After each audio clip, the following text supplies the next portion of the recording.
Good morning, afternoon, evening. How y'all doing today? Welcome back to Mr. Moore's Algebra 2 class. Today we're going to talk about multiplying and dividing rational expressions. Now, it may seem difficult, but this is actually a lot easier than you're going to anticipate. Now that we know how to simplify radicals, multiplying them is just a matter of just a little extra practice. What happens here in the product property of radicals, guys, in order to multiply radical expressions, they must have the same index, period. That's it.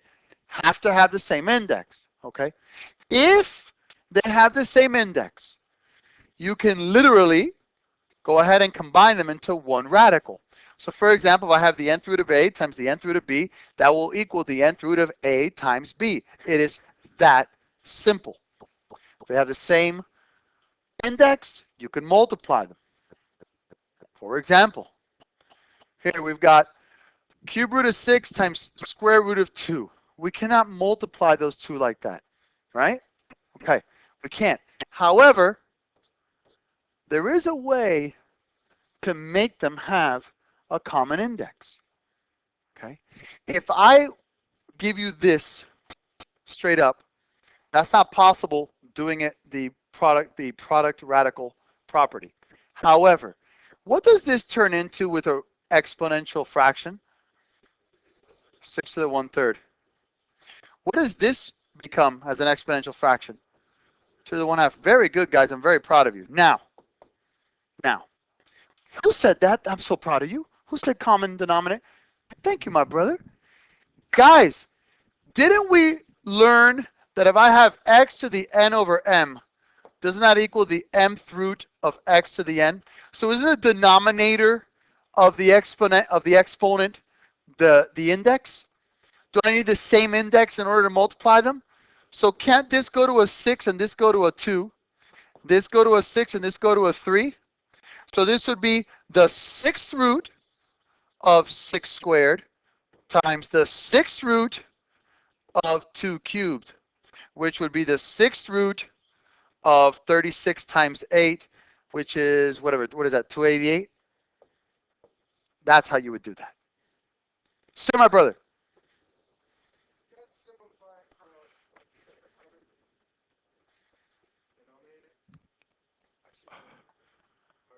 You sure?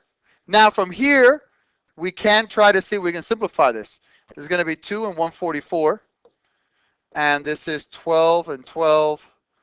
That's going to be a 2 and a 6, a 2 and a 3. Now, and then here it's a 2 and a 2 and a 3. So you don't have any sets of 6. So that would be my answer. Now, I do want to give you guys some pointers. If you were to see this on an SAT, all right? If you were to see this on an SAT, glance at the answers, please.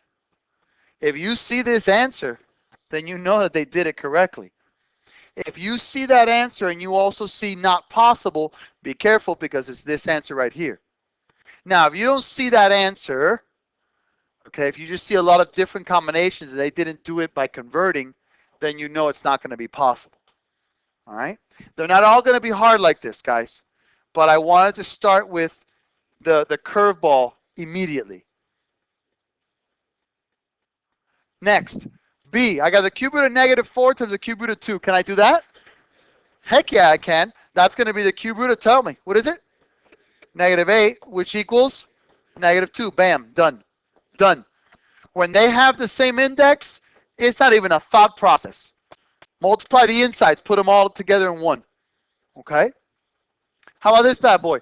I got the 4th root of 7 times the 5th root of 7. Darn it. I don't have the same index. But how about this, guys? Isn't this 7 to the 1/4 times 7 to the 1/5? Well, this is going to be, yeah, you could get the common denominator, or you could think about it like this. Isn't this, don't they have the same basis? Right? What do you do when you multiply the same basis? Keep the base and add. Yes, good job, guys. So that's 20, that's 5, that's 20, that's 4. So that's 9/20ths. So that'd be the 20th root of 7 to the 9th power. Either one of those would be acceptable. Okay? So old skills are going to come back, always. Next, I've got 4 times the cube root of 8n squared m to the 5th times the cube root of 6n squared m to the 4th. Can I multiply these? Absolutely. Now, this is what I suggest, guys.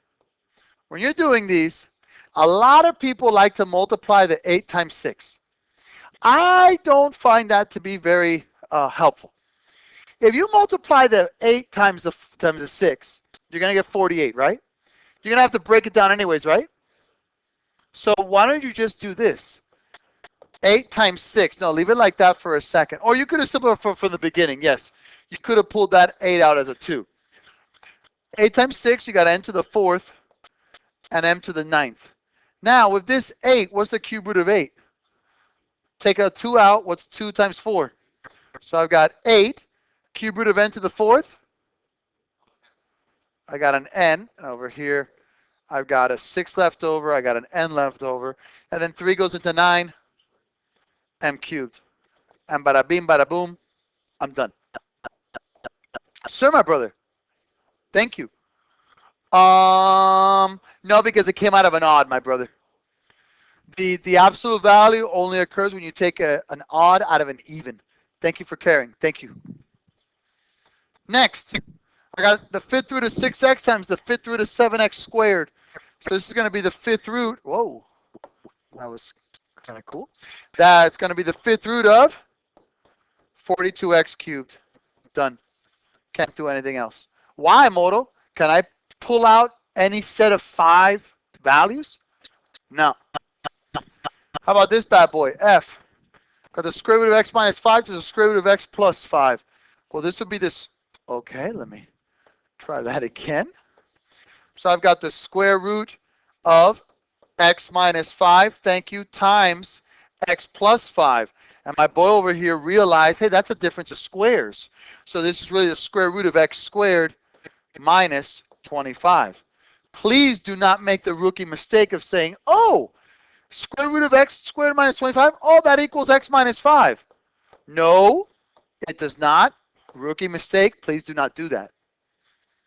If I had the square root of 25x squared, yes, that would equal 5x. Heck yeah, because that's a product. But here, this is a difference. You cannot do that. You feel me? You look confused there. Talk to me. You got it, my man? Correct. Correct. I'm reversing the difference of squares. I'm multiplying. Remember how we did that? You take the first term and you square it minus the second term and you square it. Thank you, kid. And last but not least, okay, this is a good example of when not to multiply them together, in my opinion. You could do the square root of 720, but why would you? You're going to have to break that down anyways. So just do 72 times 10. X to the 4th, y to the 5th. Now, you can break this down as far as you guys want. I'm not going to break it down that far. What would you break it down to? Thank you. You're thinking exactly the way I want you to think, with perfect squares. And you got a 2 and a 5. So what's square root of 36, guys? 6. And then a 2 and a 2 comes out as a 2. What do I have left over in there? A 5. Then what's the square root of x to the 4th? And what is the square root of x to the 5th? Y squared. And there's a y left over. So my answer would be 12 x squared, y squared, square root of 5y. Guys, please let me know if there's anything you need me to redo, reteach, repeat. Please, and thank you. So, my brother, D. D is in David. Okay, let's go ahead and do this then. Let's go ahead and add a page. And then let's go ahead and take this guy. And actually, let me go ahead and...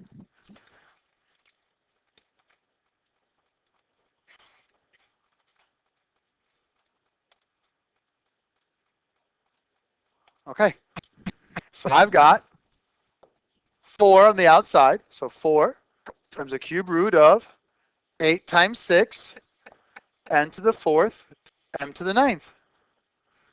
That's 8. What's the cube root of 8? That's a 2 and a 4. That's a 2 and a 2. That's a 2 and a 3. You've got to be able to recognize perfect squares and cubes, or you have to break it down the long way, guys. I don't care what you do, but speed is of an issue here, okay? So a 2, and a 2 comes out as a 2. 2 times 4 is 8.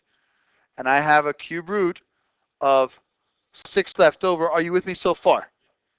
Then, what's the cube root of n to the 4th? How many times does 3 go into 4? 1 time. What's left over? How many times does 3 go into 9? M cubed. And there's no leftover. Bada bing, bada boom. I'm done.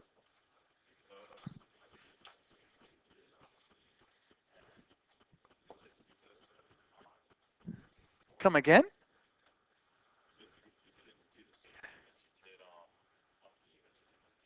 What do you mean I didn't do the same thing in E? Yes, I did. 6 times 7 is 42. X times x squared is x cubed. I don't have any sets of 5 there. I have a 5th root here, sir. I'm looking for sets of 5. Don't apologize. Thank you. Thank you for caring. Does that make sense to everybody? Doing okay? May I continue? All right, my brothers. Let's do this. All right. So now, let's continue. Not only are you just going to multiply sometimes a monomial radical with another one, but sometimes you're going to multiply into binomials or trinomials, okay? Different polynomials. And when you do, all of the old skills are just repeated, but now we're using new skills on top of old skills. For example, this here, what I'm about to do, I'm going to multiply the square root of 2 to everything. What is that called? I heard someone say it. That's a distributive property. So this is 3 square roots of 2 minus, what's square root of 2 times square root of 2, guys? 2. Remember what we had talked about already. Square root of x times square root of x is x. Why, Moto? Well, square root of 2 times square root of 2 is square root of 4. Square root of 4 is 2. When you multiply the same exact square root times itself, you're going to drop the radical and you're left only with the index. So square root of 7xy times square root of 7xy is 7xy. Square root of 5 billion times square root of 5 billion is 5 billion. Square root of 8 times square root of 8 is 8. Okay? And that's it. We're done here. I cannot do anything else. Another little note that I hope you realize. When you're multiplying, brothers, radicals and whole numbers, are those in the rules? Does this say in the rules that you can multiply radicals and whole numbers? No, it says you can only multiply radicals with the same index. So therefore, can I multiply the 3 with the index of 2 here that's inside of a radical? No, that's why it stays on the outside here, my brothers. Does that make sense, guys? Promise? Okay. Next, here, I'm going to distribute. So I'm going to get the square root of 45 plus the square root of 18. Well, guess what, guys? You better start knowing how to do this. Yeah, nice, guys. So that's 3 square root of 5. And that's 9 and 2 plus 3 square root of 2. I cannot add those two together because we already talked about adding and subtracting like radicals, and they have to be like radicals. That means they have to have the same index and the same radicand. Thank you. Fire. Fire. How about this?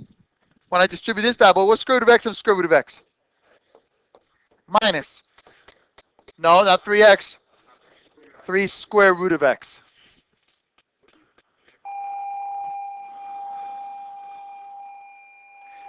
For this point, we're going to assume that all variables are positive. In fact, when you see these, it will say all variables are positive. Thank you, Pablo. Thank you very much. Okay, next. Let's go ahead and distribute, not distribute. Now we're going to do FOIL, right? So what's square root of 3 times square root of 2? Square root of 6. Minus. Plus. Nice. Minus square root of 30. Very good. Now, if I can, I'm going to reduce these as much as I can. So this is a square root of 6 minus 3 square root of 2 plus square root of 10. and minus square root of 30. I cannot simplify this anymore. I am done. Sometimes you'll have like radicals that you can add. Sometimes you can't add them. You don't have any like radicals. But you got to simplify all the way. Please, gentlemen, sirs. That makes sense? Pretty easy, right? Not bad, boys. All right. How about this bad boy? What's 8 square root of x times 5 square root of x? 40x. Very good. Because remember, square root of x of square root of x is square root of x squared. What's the square root of x squared? X. And then what's 8 times negative 8 square root of x times negative 3?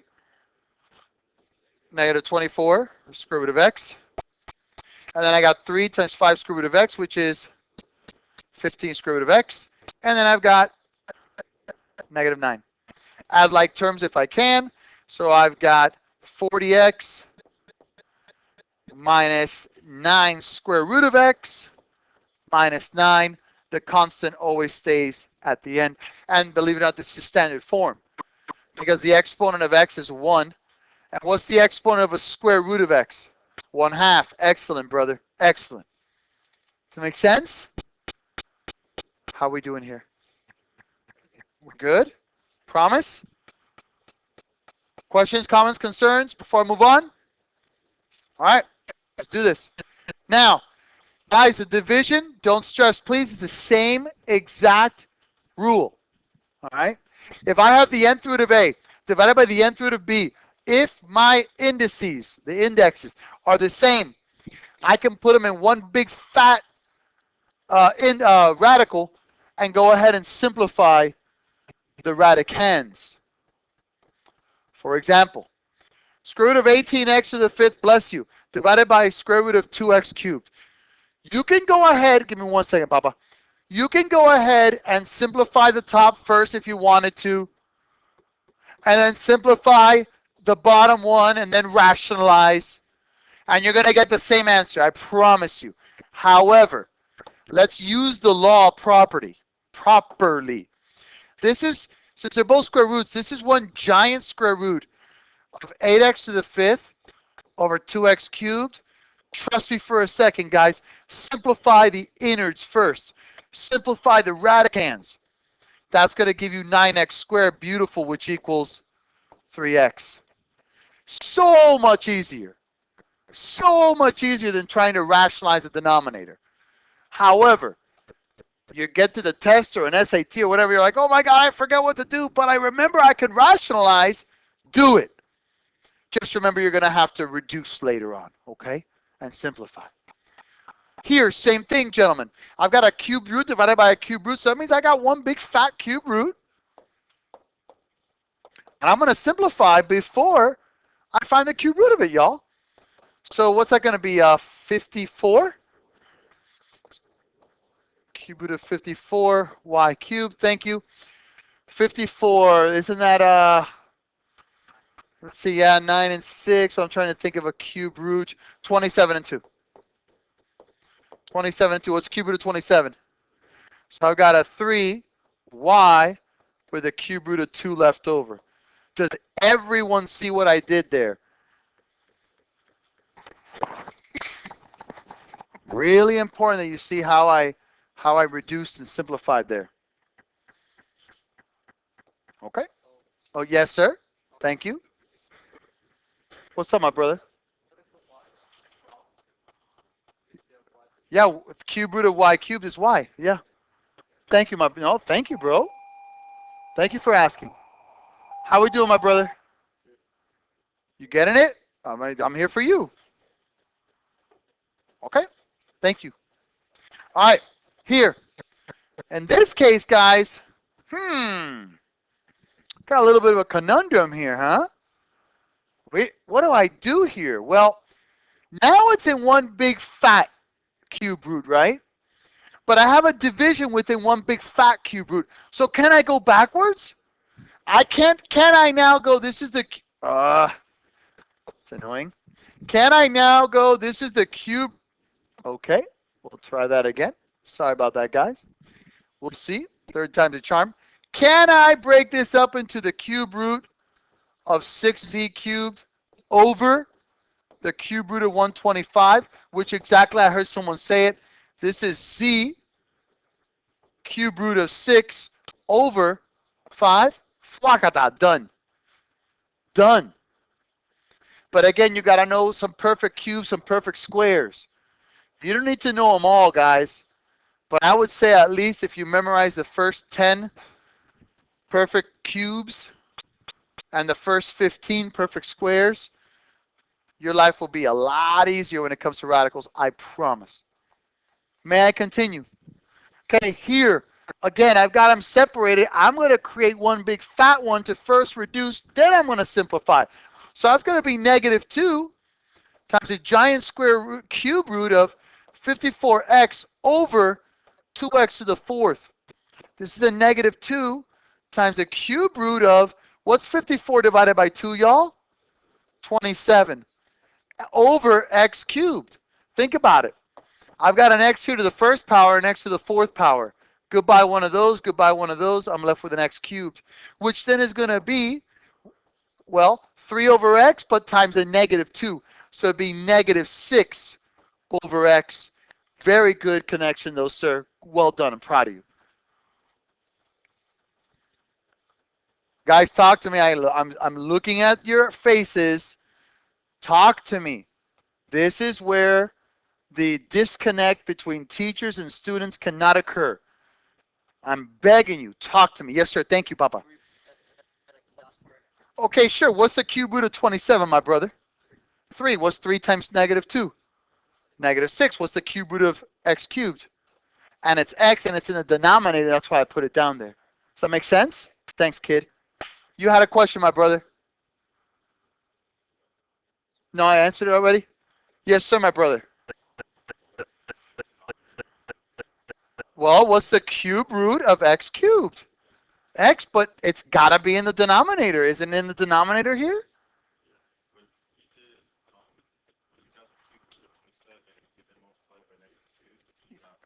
Okay. Yeah, okay. It's not in the denominator, son. This is negative 2 times the cube root of 27 over x cubed. I appreciate your honesty. Thank you. Remember, it's not your bad. You're asking. Thank you. Remember that this negative 2 is over 1, my brother. Maybe that would help you in the future. So now you have the cube root of 27 is 3. 3 times negative 2 in the numerator is negative 6. But then down here in the denominator, the cube root of basically 1 over x cubed is 1 over x. Thanks for your honesty, sir. May I continue, guys? All right. All right. Now we're going to get a little tougher. No big deal. Please don't stress out. I got 2 separate ones. Put it into one big, fat, giant cube root. I got negative 375 x squared y over 3x to the negative 1y. I'm not going to stress my life. I'm going to take this step by step. What's negative 375 divided by 3? Negative 125. In the numerator or denominator? Numerator. So show yourself it's in the numerator. I got x squared up here, and I got x to the negative 1 down in the denominator. How do I combine those? X cubed in the numerator, because you bring that by the negative 1 exponent up to make it positive. And then I've got 1 in the numerator, 7 in the denominator. So what do? Bring that guy down. So that's going to be y to the 6 in the denominator. Do you guys, I'm not being sarcastic, do you see the clear delineation of numerator, negative 125 x cubed, and denominator y to the 6? Thank you, brothers. So what is this going to equal? In the numerator, negative 5x. And in the denominator, y squared. Bada bing, bada boom. Make sense? Last but not least, why did they tell you that y is not equal to 0?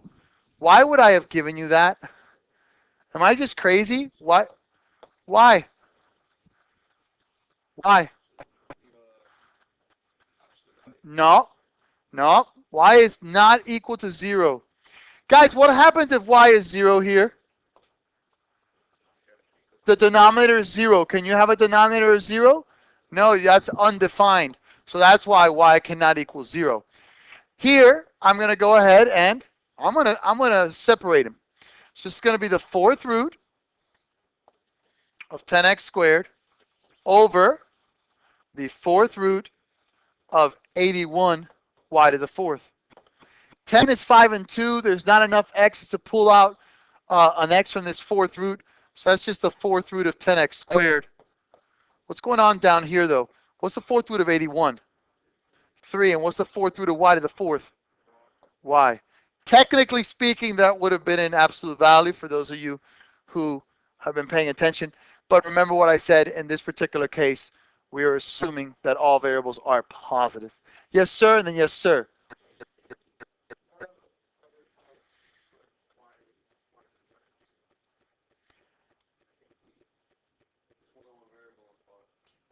No, because here, actually, that's a very good point, buddy. Why didn't I put that y cannot equal 0 here? That's a very good point. Well, because 0 over 0. No, but you can't have 0 there. That's a good point. I don't know. I don't know why I didn't put it. I put it here because I know that it does show up, and I wanted to show you an example of what happens when they do tell you that. I didn't want you to get lost or think it was something you had to plug in or something like that. Thank you, kid, for asking. Good man. All right, almost done, guys. Next. Remember we talked about rationalizing, okay? Rationalizing is when you have a radical in the denominator, you got to get rid of it. You got to eliminate that radical. Well, sometimes, guys, you're going to have a sum of radicals or a difference of radicals. And in order for you to rationalize, you have to use what's called the conjugate, okay? And conjugates are expressions like square root of a plus b and square root of a minus b that differ only in the sign of the second term. When a and b are rational numbers, the product of two radical conjugates is a rational number. Conjugates are found as follows. See how I have 1 minus square root of 5? That would be my original. My conjugate is 1 plus square root of 5. If my original was square root of 3 plus square root of 2, my conjugate is square root of 3 minus square root of 2. Yes, sir. Yes. Okay. That's going to cause confusion, though. The question was, can I switch the front sign? I'm going to say don't. Is it possible? Yes. But then you're getting into the point where, okay, do I take it out of the front? Do I take it out of the second? And then what happens is sometimes they take it out of both. So every book that I've taught from and every lecture I've seen, it's always taught to take out the second term and switch this guy. So we're just switching that guy. Okay? Because remember, if you just switch this front one, you got to switch this one too somehow. Because you're going to have a conjugate. So if you just put a negative out here, now I got a negative and a positive and a negative, and now what happens? I don't have a difference of squares anymore. Because what I'm creating here, guys, for anyone that noticed, I'm creating a difference of squares here, okay? I'm creating the product of a difference of squares. So whenever you find the conjugate, just change the middle sign. Now, let's see what happens when you multiply conjugates. I kind of let the cat out of the bag already. But your hint here should be, remember the product of a difference of squares. Remember when you have a plus b times a minus b, it gives you the first term squared minus the second term squared. Well, let's go ahead and do this the long way, guys, so you could see it. And then I'll show you how easy this actually is. Okay, 5 times 5 is 25. Plus 5, square root of 7. Minus 5, square root of 7. Minus 7. 25 minus 7 is 18. Plus, no. Sorry. These guys cancel. And I've just got 18 is my answer. Done. It's that simple. Now, you want to do it the long way? There's nothing wrong with that. However, if you guys learn the difference of squares, well, I mean, let's apply it. What's the first term squared? Minus the second term squared. What's 25 minus 7? You guys decide which is easier for you. I mean, I'm not going to tell you on the test, oh, you did it the long way. It's wrong. It's got to be my way or the highway. You know I don't do that. But at the same time, test day, don't tell me, oh, sir, I ran out of time. Because there is a shortcut here. Okay? For example, let's say I'm conjugating, which we're going to do now in a second. I get to this, the denominator. I'm going to do it both ways, the long way and the short way. 6 times 6 is 36. Plus 6 square root of 12 minus 6 square root of 12 minus 12. Because remember, square root of 12 to square root of 12 is square root of 144, which is 12. Remember what I reminded you of. If you multiply the same radical times itself, it will always equal the radicand without the radical. So in this case, these guys go bye-bye, and that's going to be 20 quattro. Now I'm going to do it in blue. First term squared, 36. Minus second term squared, square root of 12 squared is 12. That's 24. Again, I'm not trying to show off or be cool, but hopefully you saw the benefit of knowing the formula. It's infinitely quicker. Okay?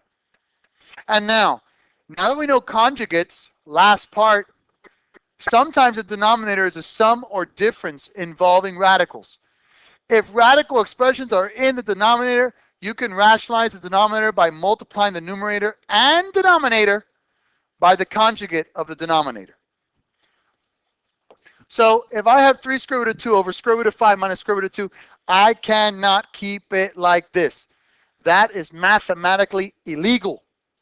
So I must multiply both the numerator and denominator by the conjugate. Before I continue with the math, guys, why do you think it's important to multiply it to both the numerator and the denominator? To balance, I like that word, very good. What is the value of square root of 5 plus square root of 2 divided by square root of 5 plus square root of 2? 1. So am I changing the value of this or just the appearance? The appearance, guys. It's just like if I have 1/8 and I multiply by 3 over 3. Guys, I did not create a new value. 1/8 and 3/24 are the same exact value. It's just different appearance. It's just like 1/2 and 50 over 100. It's the same exact thing. They equal 0.5, 50%, 1/2. It's just different appearance. So that's why it's really important. Okay. Now we're just going to go ahead and use our skills. 3 square root of 5 times 3 square root of 2. I'm sorry, 3 square root of 2 times square root of 5 is 3 square root of 10. Why was I able to multiply the square root of 2 and the square root of 5? Because they have the same index. Thank you. And then we have plus. Okay, now pay attention to this. This is 3 square root of 2 times square root of 2. But what's square root of 2 times square root of 2? And 2 times 3 is? Bam. And now, do you want me to do the long way or the short way? Short way? First term squared. Guys, I circled it in blue. First term squared minus second term squared. Bam. 3 square root of 10 plus 6 over 3. Can I reduce this? Heck yeah. Remember that this 3 in the denominator is a distributive property. It's getting divided to that and to that. So my answer will equal square root of 10 plus 2. Talk to me. We still got plenty of time, believe it or not. Talk to me.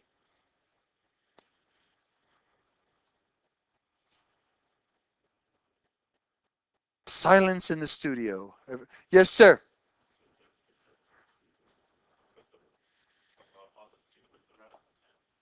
I'm sorry? Well, yes, because this right here, what I did here, my man, this is 3 square root of 10 over 3 plus 6 over 3. So those cancel, that becomes a 2. Does that make sense? Thanks, kid. Okay, for B, what's my conjugate, y'all? Square root of 3 plus square root of 5. Good job. Square root of 3 plus square root of 5. Good job. Now we're going to go ahead and distribute. So that's 2 square root of 21 plus 2 square root of 35. Now, guys, short way or long? Actually, I'm going to do the long way this time. Square root of 3 times square root of 3 is 3. Square root of 3 times square root of 5 is square root of 15. Square root of negative square root of 5 times square root of 3 is negative square root of 5 times square root of 3 is negative square root of 15. And then negative square root of 5 times square root of 5 is minus 5. Those cancel, and I'm left with 2 square root of 21 plus 2, 2 square root of 21 plus 2 square root of 35 over 3 minus 5 is negative 2. Which then I can reduce to negative square root of 21 minus square root of 35. Sometimes I can reduce, sometimes I can't. Now, in going through the long process here, guys, you guys really jumbled up a lot. So I suggest strongly learn one way or the other, guys. Either learn the long way, which you were a little shaky here, or learn the shortcut. I'm going to do the shortcut one more time because the shortcut is really simple. If I have a plus b times a minus b, which I do, this is my a, this is my b, this is my a, this is my b. First term squared. What's the square root of 3 squared? 3 minus second term squared. That's it. 3 minus 5 is negative 2. You want to do the long way? You can. But it's going to be time consuming, and be careful. Okay. What's my conjugate here, brothers? Yeah, I'm going to multiply by 3 plus square root of 6. 3 plus square root of 6. So this is going to be 12x plus 4x square root of 6 over first term squared minus second term squared. So this is 12x plus 4x square root of 6 over 3. Why can't I multiply these two together? Add them. Why can't I add them? Very good, my brother, because although the 2x and the 4x can be added, the 4x is being multiplied to the radical 6, and those are not like radicals. Beautiful. Talk to me. You're multiplying the top and the bottom by 3 square root of 6, my brother, and then we're distributing. Bam and bam. Now again, guys, I'm doing a shortcut here because I'm following a formula. You don't want to, that's fine. This is still going to be 12x plus 4x square root of 6. Long way. 3 times 3 is 9. 3 times square root of 6 is 3 square root of 6. Negative square root of 6 times 3 is negative 3 square root of 6. And negative square root of 6 times positive square root of 6 is negative 6. Those cancel, and I'm still going to get my same answer of 3 down here, okay? You could do this. You could go here and here, so it would be 4x plus 4/3 x square root of 6. Be careful on that one, because sometimes people will do it for the 12 and they'll forget that it also goes for the 4. Oh yeah, this is it. That's as simple as you can get, my brother. Guys, we have this last one to do, which you're going to do for me tonight, in addition to the homework, which is valid. Thank you very much. Hope you learned a lot. God bless you. Okay, the question was, would it be wrong if we left it like this? You will get a partial for not reducing. Thank you so much. God bless you. Have a great day. Hope you learned a lot. Be well, guys.